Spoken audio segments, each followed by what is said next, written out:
You've probably had a black person tell you that they mixed Native American. Hell, at one point it seemed like almost everybody black was claiming their great-great-grandma was Cherokee. No DNA test, just vibes. But turns out, black Americans have a long history with indigenous people that could explain why so many of us assume we have native genetics. I'm Alante Serene, and you're watching Melanin Mythbusters, where we explore all sorts of black milestones, mysteries, memories, and myths. So let's get into it. Back when Europeans started colonizing America, they took over native land and enslaved indigenous people, but they still wanted more slave labor. So cue in the transatlantic slave trade. But things took a turn in the late 18th century when the Cherokee, Choctaw, Chickasaw, Creeks, and Seminoles, also known as the 5 civilized tribes, started enslaving Africans for their own land. Colonizers encouraged those tribes to adopt European education and Christian beliefs, hunt down escapees, and buy into the African slave trade. But that didn't protect those 5 tribes from getting the boot. When American settlers expanded into Western territory, they pushed out many tribes, resulting in the widely known Trail of Tears, and those civilized tribes brought enslaved black people with them. And yes, some of those indigenous slave owners impregnated enslaved black women, creating mixed descendants.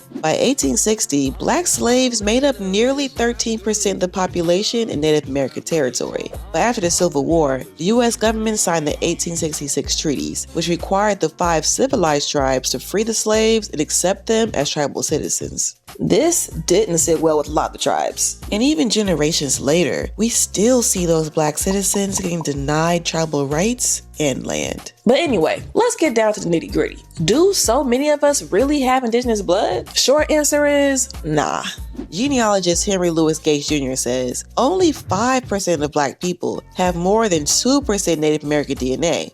And that 2% likely comes from 5 to 9 generations back. And odds are, you're more likely to be mixed with European than Native. Whether by blood or just family lore, claiming indigenous roots was a way for black people to find belonging in a racial system that was stacked against us. So maybe we all aren't part Cherokee, but ain't it beautiful to be black either way? If you got this far, comment and let us know if you have indigenous roots in your blood, cause that DNA test don't lie. Follow Melanin Mythbusters to explore more black milestones, mysteries, memories, and myths.